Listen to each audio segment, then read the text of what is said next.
जय हिंद साथियों। दिल्ली के जंतर मंतर से मैं अलका लांबा।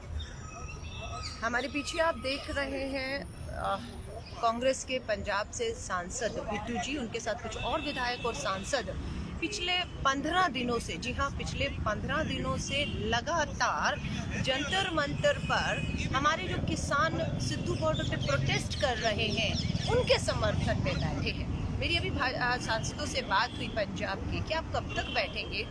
उन्होंने एक ही जवाब दिया कि हम तब तक हैं जब तक हमारा अन्नदाता दिल्ली की दहलीज पर बैठा है। अगर केंद्र की सरकार हमारे अन्नदाताओं को संतुष्ट कर देती है, उनकी मांगों को मान लेती है, वो यहाँ से खुशी खुशी अन्नदाता दिल्ली की दहलीज पर जो 25 दिनों से बैठा है वो चला जाएगा, तो हम भी यहाँ से उठ जाएंगे। लेकिन आज हम खड़े कहाँ पर हैं, ये आपको और हमें देखना है। 25 दिन से अन्नदाता सिद्धू बॉर्डर पर, सिंघू बॉर्डर कहें, आपका टीकरी बॉर्डर कहें, गाजीपुर कहें, 25 दिनों से बैठे हैं और 30 हमारे अन्नदाता अपनी जानें गंवा चुके हैं।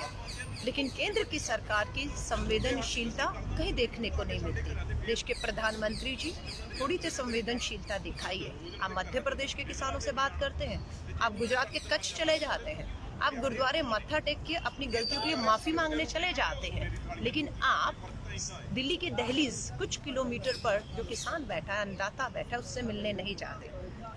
कल 20 दिसंबर को देश के अन्नदाताओं ने शहीदी दिवस मनाया क्योंकि कुर्बानियां दी इस आंदोलन में किसानों ने अपनी।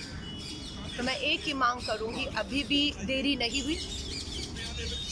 स्पेशल सत्र बुलाने की मांग किसान कर रहा है, कांग्रेस की मांग है कि लोकसभा का स्पेशल सेशन बुलाया जाए। आपने वो नहीं बुलाया। उम्मीद थी कि चलिए स्पेशल सेशन नहीं, लेकिन शीतकालीन सत्र जो आना है स्वाभाविक है, वो आएगा और उसमें चर्चा होगी।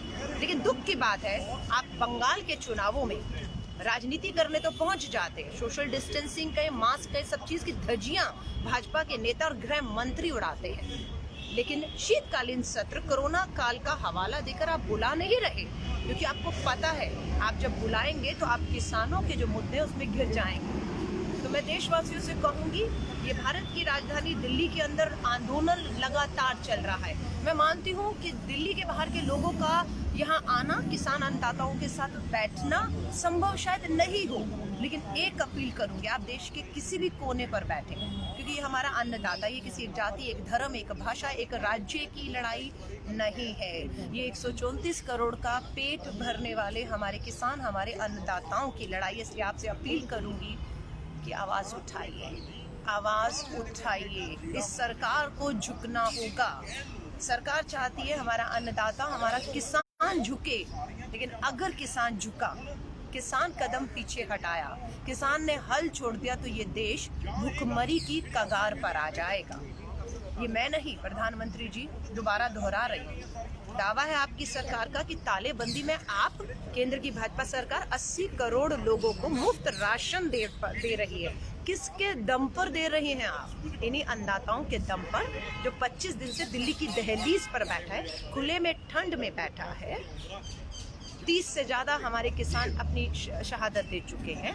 आज पंजाब के जो चुने हुए जनप्रतिनिधि हैं, चुने हुए, चाहते तो ये घर में ठंड में आराम से बैठ सकते थे, क्योंकि उनकी जवाबदेही नहीं थी। उन्होंने जो करना था वो पंजाब विधानसभा में उन्होंने कर दिया। उन्होंने अपनी जिम्मेदारी, अपना फर्ज अदा किया। पंजाब के चुने हुए जनप्रतिनिधि कांग्रेस के विधायकों ने प्रस्ताव लेकर आए विधानसभा के अंदर, उस पर चर्चा की, उसे निरस्त किया और अपने कानून, जो किसानों के हित के कानून थे, वो पंजाब के ये विधायक लेकर आए, जो अब यहाँ आकर बैठे हुए हैं। तो मैं आपसे कहूँ, इनकी तरफ देखिए या ना देखिए प्रधानमंत्री जी, लेकिन अन्नदाताओं की तरफ देखिए, थोड़ी संवेदनशीलता दिखाइए।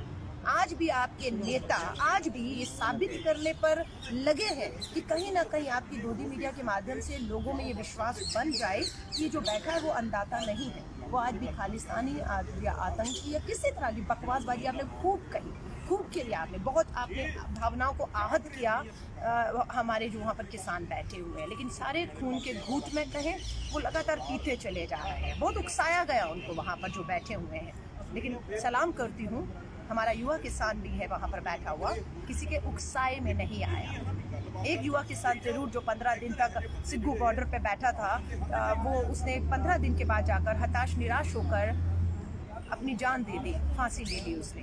एक हमारे और पंजाब से हमारे करनाल के हमारे एक गुरुजी जो हैं उन्होंने भी अपने आप को गोली से अपनी जान दे दी। मत इम्तिहान लीजिए, मैं बस यही कहूँगी। हाथ जोड़ के देश के प्रधानमंत्री जी निवेदन है, संवेदनशीलता दिखाइए। रास्ता क्या है आप भी जानते हैं, हम सब जानते हैं, रास्ता मात्र एक है। आपसे हाथ जोड़ कर निवेदन है, संसद का सत्र बुलाइए, तीनों काले कानूनों को रद्द करते हुए दोबारा चर्चा कराइए, और जो सिग्गू बॉर्डर पे किसान बैठे हैं उन्हें कहिए वो ड्राफ्ट करें, वो बिल वो आपको ड्राफ्ट करके दिखाएंगे। पार्लियामेंट का सेशन बुलाइए, चर्चा कराइए। अगर ये किसानों का हित का है तो ये कानून उन्हें ही बनाने दीजिए, उन्हें ही बनाने दीजिए, ताकि कहीं से कोई ऐसी गुंजाइश नहीं रहे कि दोबारा कभी कोई आवाज़ उठ पाए। तो मैं आप सभी से कहूँगी हाथ जोड़कर, भाजपा अपनी गंदी राजनीति, बदनाम करने की राजनीति से एक अंतर्राष्ट्रीय साजिश बताने की राजनीति बंद करिए, क्योंकि आप बेनकाब एक बार नहीं अनेक बार हुए। शर्म कीजिए। हाथरस की बलात्कार, दलित बेटी के बलात्कार को अंतर्राष्ट्रीय साजिश बताया, उसमें आपने 100 करोड़ की फंडिंग बताया, उसे सरकार को बदनाम करने वाला बताया। अभी माफ़ी चाहूँगी अजय बिष्ट उत्तर प्रदेश के मुख्यमंत्री, थोड़ी शर्म कीजिए। भगवा चोला ओढ़कर आप क्या बकवास कर रहे हैं। आपने यहाँ तक किसानों पे आरोप लगा दिया कि राम मंदिर को रोकने के, शर्म कीजिए। डूब मरिए चुल्लू भर पानी में उत्तर प्रदेश के मुख्यमंत्री अपने इस वाक्य को लेकर जो आपने कहा है कि मात्र राम मंदिर को बनने से रोकने के लिए ये आंदोलन किसान यहाँ पर आकर बैठा हुआ है। यानी कि अभी तक तो आपको ये भी समझ नहीं आया ये कि किसान बैठा क्यों है, क्योंकि आपको तो ये लग रहा है राम मंदिर को रोकने के लिए 26 जनवरी को आप राजपथ से राम मंदिर की झांकी निकालेंगे। आपके प्रधानमंत्री जी गुरुद्वारे मत्था टेकने जाते हैं। आप ये दिखाना चाहते हैं कि ये जो आंदोलन है ये किसान अन्नदाता का आंदोलन नहीं है, इसका किसान कानूनों से लेना नहीं है, इसका लेन देन जो है वो धार्मिक राजनीति से है, मंदिर से है, गुरुद्वारों से है, और कहीं ना कहीं आप कहते हैं कि दूसरे तत्व भी इसमें जुड़ चुके हैं। तो इसे धर्म की राजनीति बनाने की कोशिश मत कीजिए। ये पूरी तरह से हमारे अन्नदाता किसान और ये 3 कानून जो आपने पास किया न्यूनतम समर्थन मूल्य से जुड़ी हुई बात है। अगर आपको समझ नहीं आ रही तो समझ लीजिएगा, क्योंकि किसान ठान चुका है कि वो अब वापस नहीं जाएगा खाली हाथ। अब देश के 34 लोगों को कहूँगी, 134 करोड़ के लोगों को अब आपको तय करना है। एक तरफ वो सरकार है जो पूंजीपतियों के साथ खड़ी है, उनके बनाए हुए तालेबंदी के बिल को लाकर अध्यादेश के मामले से थोप देती है, और दूसरी तरफ हमारा अन्नदाता खड़ा है। मैं दिल्ली की, मुझे बिल्कुल मालूम है दिल्ली की सरहदें सील होंगी, राजस्थान का बॉर्डर सील है, आपका सिंगू बॉर्डर कहीं, आपका टिकरी बॉर्डर कहीं, गाजीपुर सब सील होगा। आने वाले समय में हो सकता है कि आंदोलन और बड़े हो सकता है, दिल्ली के लोगों के लिए परेशानियाँ हो सकता है बड़े। मैं दिल्ली की बेटी, दिल्ली में पली बड़ी पैदा हुई है, राजनीति है, संघर्ष देखा है, मुझे मालूम है हमारी कठिनाइयाँ बढ़ेंगी, पर आज जो अन्नदाता बैठा हुआ है वो हमारे लिए ही बैठा हुआ है। इसलिए हम दिल्ली के लोगों से भी मैं खास तौर से अपील करूंगी, 2 करोड़ लोगों से, मालूम है परेशानियाँ कठिनाइयाँ आपकी हमारी बढ़ सकती हैं, लेकिन अन्नदाता से बढ़कर देश में कुछ नहीं है। मैं आपसे ये कहूँगी, ये परेशानियाँ उठा लेंगे, लेकिन दिल्ली के 2 करोड़ लोगों को कहूँगी समय निकालिए, सिग्गू बॉर्डर पर, टिकरी बॉर्डर पर पहुँचिए, जंतर मंतर पर पंजाब के चुने हुए जनप्रतिनिधि बैठे हुए हैं, आवाज़ में अपनी आवाज़ को मिलाइए, ताकि ये तानाशाह सरकार झुके अपने इन तीनों काले कानूनों से। मैं पूरी ताकत से कहती हूँ, पंजाब के मुख्यमंत्री कैप्टन अमरिंदर सिंह जी हो, राजस्थान के मुख्यमंत्री हों, छत्तीसगढ़ के मुख्यमंत्री, सलाम है कांग्रेस की सरकारों को इस काले कानून पे सबसे पहले अगर किसी ने विधानसभा के सत्र बुलाकर इन काले कानून पर चर्चा करा के इन्हें निरस्त करके अपने कानून लाने का काम किया, तो वो कांग्रेस की तीनों सरकारों ने हमारे राहुल गांधी जी के निर्देश के बाद, सोनिया गांधी जी के आदेश के बाद वो किया, और जिसको करके हम कामयाब भी हुए। दिल्ली की केजरीवाल सरकार को भी बेनकाब किया, जो अभी तक पंजाब के मुख्यमंत्री कैप्टन अमरिंदर सिंह जी को ललकार रहे थे कि इन्होंने ढोंग किया, पंजाब का सत्र बुलाकर दिखावा किया, ये तो कर ही नहीं सकते थे, ये तो केंद्र का बिल है, इसे तो कोई रद्द नहीं कर सकता था।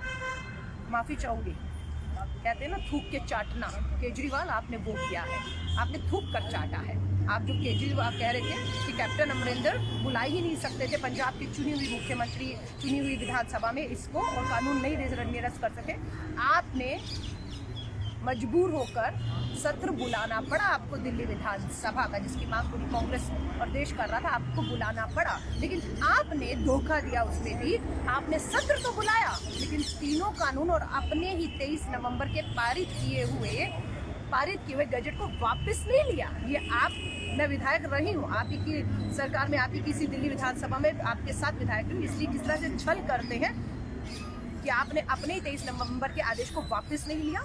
आपने फाड़ने का काम किया, उसको फाड़ते ना फाड़ते से फर्क नहीं पड़ता। क्या आपने प्रस्ताव पारित किया इन तीनों कानूनों के खिलाफ, केंद्र को भेजा? नहीं। क्या आपने अपने नए कानून क्या होने चाहिए जो किसान चाहता है वो आपने लिखित में विधानसभा से पारित करा के केंद्र को भेजे? नहीं भेजे। आपने मात्र एक ढोंग और तमाशा किया, जहाँ पूरा के पूरी पंजाब की सरकार कहूँ, देश के अन्नदाताओं के साथ खड़ी हुई केंद्र की तानाशाह सरकार, पूंजीपतियों की सरकार से लड़ती है, वहीं दिल्ली का मुख्यमंत्री किससे लड़ रहा है? पंजाब के मुख्यमंत्री से लड़ रहा है। उन्हें ललकार रहा है, उन्हें चुनौती दे रही है। क्योंकि आप केजरीवाल, तुम्हें दम में नहीं रहा कि तुम मोदी और शाह की, अदानी और अंबानी की जोड़ियों को ललकार सको, तुमने दम नहीं रहा। सच्चाई हमारे पीछे 15 दिन से ऊपर हो गए। अगर 25 दिन से अन्नदाता बैठा है सिंघू बॉर्डर पे, तो उन्हीं के, उसी पंजाब के चुने हुए जनप्रतिनिधि भी अपने ही किसानों की, अपने अन्नदाताओं के, उनके हक अधिकारों की लड़ाई के लिए पिछले 15 दिनों से यहाँ पर खुले में दिन और रात पड़े हुए हैं। अगर कोई आज उन किसानों का दर्द महसूस कर रहा होगा तो ये लोग जो मेरे पीछे बैठे हैं, वो लोग नहीं जो रजाइयों में बैठे हैं, वो सारा काम देश का छोड़ के अपने राजनीतिक चुनाव प्रचार प्रसार में बंगाल में या कहीं और व्यस्त है। शर्म कीजिए थोड़ी सी, शर्म कीजिए थोड़ी सी।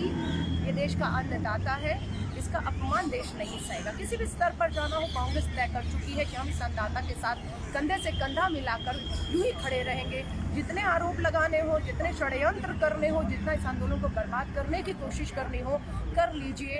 अब ठान तो ये देश भी चुका है कि अपने अन्नदाता को एक कदम पीछे नहीं हटने देगा। तो आप सभी से कहूँगी, साथ दीजिए हमारे अन्नदाताओं का। देश के आप किसी भी कोने पर बैठे हुए हैं, आवाज़ बुलंद करिए, केंद्र सरकार को मजबूर करिए कि वो संसद का विशेष सत्र तुरंत बुलाए और इन काले कानूनों को वापस लेते हुए नए कानून जो किसान बनाकर ड्राफ्ट भेजे उस पर चर्चा करें, उसे पारित करें, ताकि देश खुशहाली की तरफ जा सके। वरना आपने तो बर्बाद करने से कहीं कुछ छोड़ा नहीं है। देश की अर्थव्यवस्था हो, बेरोजगारी हो, महिलाओं के साथ बलात्कार हो, किसान हो, कुछ नहीं, पूरी तरह से देश बर्बादी की तरफ जा रहा है। लेकिन आप अपने एक सत्ता के नशे में इतना चूर हैं कि सब कुछ साफ होते हुए भी आप उसे देखना नहीं चाहते। प्रधानमंत्री जी, ये ढोंग तमाशे बंद करिए। किसानों की लड़ाई को एक धार्मिक रंग देने का काम मत करिएगा। अगर आप ऐसा करते हैं तो आप आग से खेल रहे हैं और उस आग में पता नहीं कितने जलेंगे। तो इसलिए आपसे कहूँगी, ये सब बंद करिए। सभी साथियों का धन्यवाद करती हूँ और किसानों की आवाज़ को बुलंद करिए। जय हिंद,